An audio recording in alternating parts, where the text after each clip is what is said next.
您现在正在收听的是美国俄亥俄州 Toledo 教会聚会中的笔记。今天要和您分享的是扫罗与撒母耳系列的第3章，剥夺资格的第2个单元，在我们中间扫罗的生命。在前一篇的信息中，我们提到了扫罗如何因着怜惜肉体，离弃了他侍奉神的一切供备，就是主的灵和主的话，结果反被自己所产生的偶像捆绑辖制，违背了神经纶的行政，失去了为神掌权的资格。今天我们来看在撒母耳记上第15章，撒母耳进一步点出了使扫罗失败的关键，就是他所倚靠的生命。扫罗不倚靠灵，坚持活在肉体里，使得神的仇敌有机可乘。自以为聪明的他，在愚昧无知的自信里轻看灵，以为借着学习掌控肉体，就能成为一个聪明的属灵人。但是他低估了肉体毁坏人的能力，反而被肉体完全捆绑控制，之中失去了君王的地位，也与神国一切的事物无分无关了。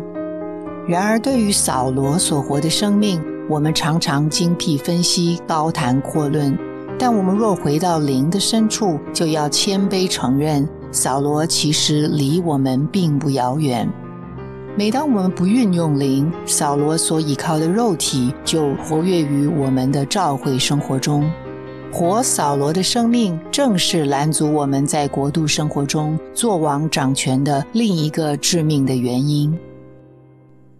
神有一个不改变的旨意，完成这个旨意的关键乃是人。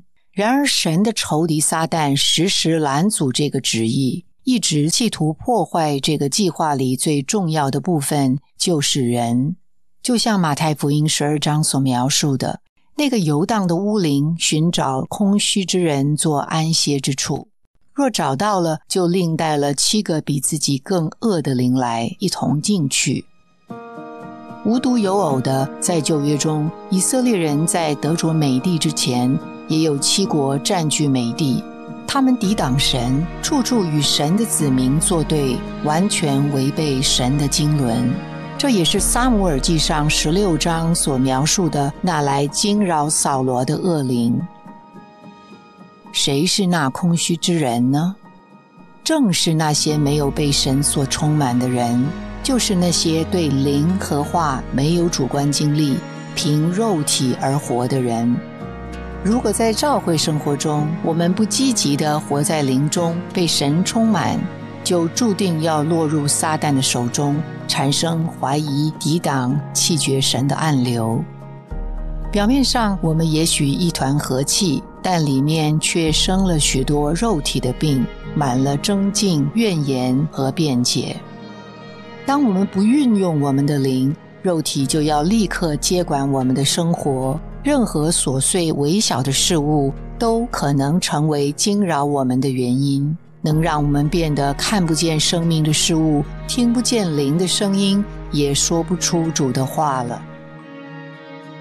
撒母耳记上16章还说，恶灵从耶和华那里来惊扰扫罗。恶灵居然是从神那里来的，这是难以理解的。然而我们若认识神造人的旨意是为着彰显并且代表他，就能领会神差遣恶灵的用意，乃是用一切可能的事物激动唤醒我们里面的知觉，好使我们回转而回到他永远的心意里。这是神爱的表现，不是一个惩罚。如果我们选择活在灵中，我们就要看见一切的环境都可以是我们醒悟回转回到灵里的助力。神实在是迫切的要人活在灵中，与他连结，与他是一，才能为他掌权，建立国度，审判他的仇敌。扫罗不仅是一个没有被灵充满而空虚的人，也是一个在肉体里时常受惊扰的人。在撒母耳记上第15章，撒母耳语重心长地告诫扫罗，听命胜于献祭，神要的是顺服，不是肉体的侍奉。主在马太福音引用了撒母耳的话说，我要的是怜悯，不是祭祀，是什么意思？主更进一步地为撒母耳的话加上了清楚的注解。